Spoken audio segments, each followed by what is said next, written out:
ఉమ్మడి మెదక్ జిల్లాలో ఈరోజు ప్రధాన వార్తలు ఈ విధంగా ఉన్నాయి. సంగారెడ్డి జిల్లా వార్తలు వచ్చేసరికి పటంచెరు నియోజకవర్గ పరిధిలోని పాషా మైలారం పారిశ్రామిక వాడలోని సిగాచి పరిశ్రమలో జరిగిన ప్రమాదానికి సంబంధించి ఈరోజు 9 రోజులు గడుస్తున్నా కూడా ఇంతవరకు కూడా ఇంకా మృతులకు సంబంధించిన పూర్తి వివరాలు ఇంకా అందలేనటువంటి పరిస్థితి ఉంది. ఇప్పటి వరకు ఉన్న సమాచారం ప్రకారం ఈరోజు ఆసుపత్రిలో 2 ఆసుపత్రుల్లో మృతి చెందిన 2 వ్యక్తులకు సంబంధించిన పూర్తి సమాచారం ప్రకారం 44 మంది చనిపోయినట్టుగా మనకు అధికారులు డిక్లేర్ చేయడం జరిగింది. మరో 8 మందికి సంబంధించిన వివరాలు ఇంకా అందాల్సి ఉందని చెప్పి అధికారులు చెప్తూ ఉన్నారు. దీన్ని బట్టి 52 మంది అఫీషియల్గా చనిపోయినట్టుగా మనకు చాలా స్పష్టంగా అర్థమవుతుంది. ఈ 54లో 8 మందికి సంబంధించిన ఆనవాళ్లు ఇంకా లభించలేనటువంటి పరిస్థితి ఉంది. వారికి సంబంధించిన ఆనవాళ్లతోటి DNA టెస్టుల ద్వారా వాటిని నిర్ధారించడం కోసం అయితే ప్రయత్నాలు జరుగుతూ ఉన్నాయి. అయితే అవన్నీ కూడా పూర్తిగా బూడిదగా మారిపోయినటువంటి పరిస్థితి ఉంది. వారికి సంబంధించిన శవాలన్నీ కూడా బూడిదగా మారిపోయి శకలాలు కూడా మిగిలలేనటువంటి పరిస్థితిలో వాటిని గుర్తించడం అనేది చాలా కష్టతరంగా మారినట్టుగా తెలుస్తూ ఉన్నది. ఈ నేపథ్యంలో వారికి సంబంధించిన బంధువులంతా కూడా ఆర్తనాదాలు పెడుతూ ఇంకా తమ వాళ్ళ కోసం వేచి చూస్తున్నటువంటి ధోరణి అయితే కనిపిస్తూ ఉంది. ఇప్పటికీ ఇంకా ఐలా భవనంలో 8-9 మందికి సంబంధించిన కుటుంబ సభ్యులంతా కూడా దిక్కు మొక్కు లేకుండా దుఃఖిస్తున్న పరిస్థితి అక్కడ కనిపిస్తూ ఉంది. వీళ్లను ఓదార్చడం ఎవరి తరం కానటువంటి పరిస్థితి కూడా కనిపిస్తుంది. మరోవైపు ఇంకా 16 మంది ఆసుపత్రుల్లో చికిత్స పొందుతున్నారు. అందులో 6-7 మందికి పైగా సుమారు 70-80% వరకు కాలిన గాయాలతో ఉన్నట్టుగా తెలుస్తూ ఉన్నది. వాళ్ళు కూడా ఎప్పుడు ఏ పరిస్థితుల్లో వాళ్ళ పరిస్థితి విషమిస్తుందోనని వాళ్ళ కుటుంబ సభ్యులంతా కూడా ఆందోళన వ్యక్తం చేస్తున్నటువంటి పరిస్థితి అయితే కనిపిస్తూ ఉన్నది. ఇంకా వాళ్ళు అది ఇక్కడ ఉన్నటువంటి 20 మందితో కాకుండా ఇంకా బయటికి వచ్చి క్షేమంగా వెళ్ళిపోయిన వాళ్ళ వివరాలు మాత్రం ఇంకా అధికారికంగా ప్రకటించలేదు. వాళ్ళు ఎంతమంది ఉన్నారు, ఎక్కడ ఉన్నారనే విషయాల మీద అటు యాజమాన్యం కానీ ఇటు ప్రభుత్వం నుంచి కానీ ఒక స్పష్టమైనటువంటి ప్రకటన ఇంకా రిలీజ్ కానటువంటి నేపథ్యంలో వాళ్ళ పరిస్థితి ఏమిటి అనేది మాత్రం ఇంకా నిర్ధారణ కావాల్సి ఉంది. ఈరోజు నేషనల్ డిజాస్టర్స్ మేనేజ్మెంట్కి సంబంధించిన ప్రతినిధులంతా కూడా ఇక్కడికి వచ్చి పరిశ్రమను పరిశీలించి వెళ్ళడం జరిగింది. వాళ్ళెవరు కూడా మీడియాతో కనీసం మాట కూడా మాట్లాడలేదు.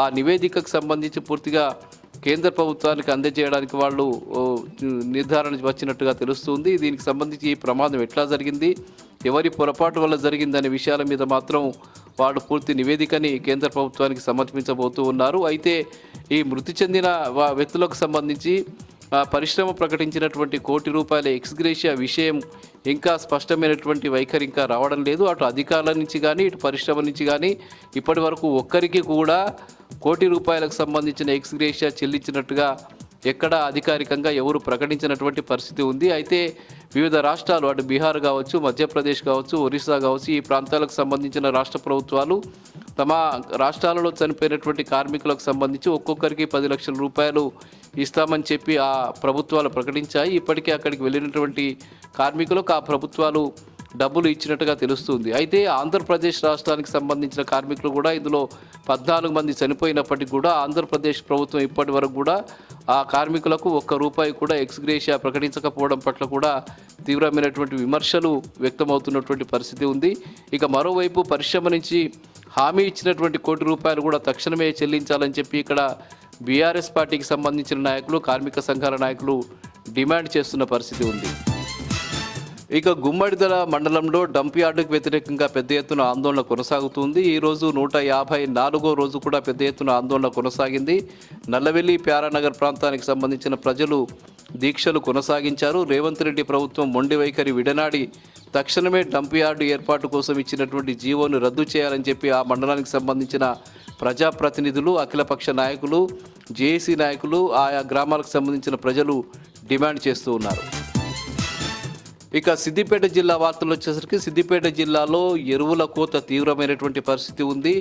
జిల్లాలో ఎక్కడ చూసినా కూడా రైతు సేవా కేంద్రాల వద్ద రైతులంతా కూడా ఎరువుల కోసం పడిగాపులు కాయాల్సిన పరిస్థితి అయితే కనిపిస్తూ ఉంది. ఇటు సిద్దిపేట, దుబ్బాక, గజ్వేల్ నియోజకవర్గంతో పాటు హుస్నాబాద్ నియోజకవర్గంలో కూడా రైతులంతా కూడా ఎరువుల కోసం అల్లాడుతున్న పరిస్థితి నెలకొని ఉంది. వ్యవసాయ సీజన్ ప్రారంభమై నెల రోజులు గడిచిపోతున్నా కూడా ఇప్పటి వరకు కూడా ప్రభుత్వం నుంచి సరైన స్టాకు ఇంకా ఇక్కడికి రానటువంటి నేపథ్యంలో రైతులంతా కూడా వ్యవసాయ పనుల్లో నిమగ్నమై ఉండాల్సిన సమయంలో వాళ్ళంతా కూడా ఎరువుల కోసం ఎరువుల దుకాణాల వద్ద వేచి చూడాల్సిన దుస్థితి అయితే నెలకొని ఉన్నది. ఇదే పరిస్థితి ఉమ్మడి జిల్లా వ్యాప్తంగా కూడా అటు మెదకు, సంగారెడ్డి జిల్లాల్లో కూడా కనిపిస్తూ ఉన్నది. మొత్తానికి రాష్ట్ర ప్రభుత్వం ఎరువుల్ని పూర్తి స్థాయిలో రైతులకు సప్లై చేయడంలో పూర్తి స్థాయిలో విఫలమైందని చెప్పి బీఆర్ఎస్ పార్టీ నాయకులు ఈ సందర్భంగా ప్రభుత్వాన్ని దుయ్యబట్టడం జరిగింది. ఇక సిద్దిపేట జిల్లా కలెక్టర్ హైమావతి ఈరోజు సిద్దిపేట జిల్లాలో పలు చోట్ల పర్యటించారు. ముఖ్యంగా చిన్నకోడూరు మండలంలో ఆమె పర్యటన కొనసాగింది. సిద్దిపేట సమీపంలోని రంగనాయక సాగర్ ప్రాజెక్టును ఆమె సందర్శించారు. అక్కడి పరిస్థితిని అంతా కూడా ఆమె తెలుసుకున్నారు. అక్కడ ఉన్నటువంటి ఇంజనీర్లను అడిగి తెలుసుకున్నారు. మొత్తంగా ప్రాజెక్టు చుట్టూ కలియ తిరిగిన నేపథ్యం కనిపించింది. అట్లాగే ఆమె టన్నెల్లోకి వెళ్ళి అందులో లోపల ఉన్నటువంటి విద్యుత్కు సంబంధించిన మోటార్లని, అట్లాగే నీటిని సప్లై చేసే మోటార్లను కూడా ఆమె పరిశీలించారు. నీటి సప్లై ప్రారంభిస్తే తీసుకోవాల్సిన చర్యల విషయమై ఆమె అక్కడ ఉన్నటువంటి అధికారులను కూడా అడిగి తెలుసుకోవడం జరిగింది. పూర్తి స్థాయిలో సిద్ధంగా ఉండాలని, ఎప్పుడు నీటిని విడుదల చేసినా అందులోకి నీళ్లను పంపించే విధంగా చర్యలు తీసుకోవాలని చెప్పి ఈ సందర్భంగా ఇంజనీరింగ్ అధికారులను ఆమె ఆదేశించడం జరిగింది. ఈ నేపథ్యంలోనే అక్కడ చందలాపూరు వివిధ ప్రాంతాల్లో జరిగిన వన మహోత్సవంలో పాల్గొని ఆమె మొక్కలు నాటడం జరిగింది. అక్కడ మహిళా పాలిటెక్నిక్ కళాశాలలో చందలాపూర్ గ్రామంలో మరికొన్ని ప్రాంతాల్లో జరిగినటువంటి వన మహోత్సవ కార్యక్రమంలో ఆమె మొక్కలు నాటడం జరిగింది. ఇక సిద్దిపేట ప్రభుత్వ పీజీ కళాశాలలో జాయిన్ అయినటువంటి విద్యార్థులంతా కూడా ఈరోజు ఆందోళనకు దిగారు. ముఖ్యంగా పీజీ కళాశాలలో మెస్సును ఏర్పాటు చేయకపోవడం పట్ల తమకు తీవ్రమైనటువంటి ఇబ్బందులు ఎదురవుతున్నాయని చెప్పి విద్యార్థులంతా ఆందోళన వ్యక్తం చేసినటువంటి పరిస్థితి ఉంది.